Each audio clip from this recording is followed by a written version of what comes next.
যাদের মা বাবা বেঁচে আছে খেদমত করার তৌফিক দান করেন আল্লাহ। আল্লাহ আপনি জানেন আমার বাবাও বড় অসুস্থ। আল্লাহ আমি আমার বাবার জন্য অন্তর থেকে দোয়া করে যাই। আল্লাহ আপনি তো সন্তানের দোয়া ফেরত দেন না। আমি সন্তান হইয়া বাবার জন্য দোয়া করতেছি আল্লাহ আমার বাবাকে আপনি সুস্থ করে দেন। আমার জীবনে আমার বাবার মতো কেউ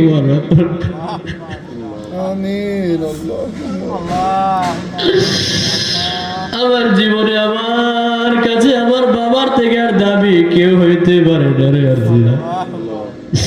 আমার জীবন দশায় দেখেছি আমার বাবা অতিও সৎ মানুষ, কারো সঙ্গে কোনোদিন ঝামেলা করতো না। আমার সামনে আমার বাবাকে আপনি নিয়ে যান না, মাকেও নিয়ে যান না। আমার সামনে আমার মাকে যদি নিয়ে যান, বাবাকে নিয়ে যান, আমি সহ্য করতে পারি।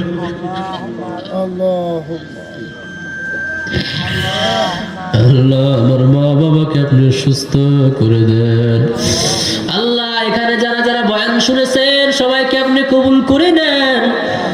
এই মাহফিলটাকে আপনি কবুল করে নেন আল্লাহ। এই মাদ্রাসাগুলোকে আপনি কবুল করে নেন রব্বুল আলামিন। আমার সঙ্গে আমার ওস্তাদ এসেছেন, তিনাকে আপনি কবুল করে নেন আল্লাহ।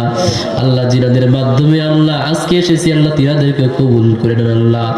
সাউন্ড সিস্টেম ভাইকে আপনি কবুল করে নেন, দিনের জন্য কবুল করে নেন আল্লাহ। সবাইকে আপনি কবুল করে নেন আল্লাহ। আল্লাহ এই মাহফিলের অতিথিদেরকে আপনি কবুল করে নেন, সবাইকে আপনি কবুল করে নেন আয় রব্বুল আলামিন। আমরা তো সবাই কবরের যাত্রী, আমাদের সবাইকে মরতে হইবে। মরণ থেকে কেউ পালাইতে পারবে না। মরণ থেকে যতই পালাও মরণ তোমায় নিবে ঘি।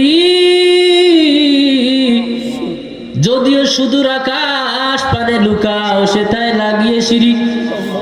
নদী পথে নৌকা চালাও ও মাঝি ভাই। বেলা ডুবার আগে আমিও পার উঠতে চাই।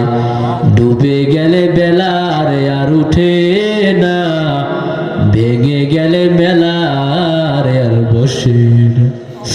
মরণ থেকে কেউ পালাইতে পারবে না আল্লাহ, সবাইকে মরতে হবে। আমাদের মরণটা যেন ইমানের হালতে যেন হয় আল্লাহ। বেঈমান বানায় কবরে নিন না, কারণ যারা বেঈমান হইয়া কবরে যাবে তাদের জন্য জান্নাত একেবারে হারাম আল্লাহ। যেদিন আমাদের মৃত্যু ঘটাবেন, আজরাইল মালাকুল মউত যখন বুকের উপরে হাত রাখিয়া রূহটা টান দিয়া বাহির করে নিয়ে যাবে, ওই মাসটা যেন পবিত্র রমজান মাস হয়, দিনটা যেন পবিত্র জুমার দিন হয় আল্লাহ।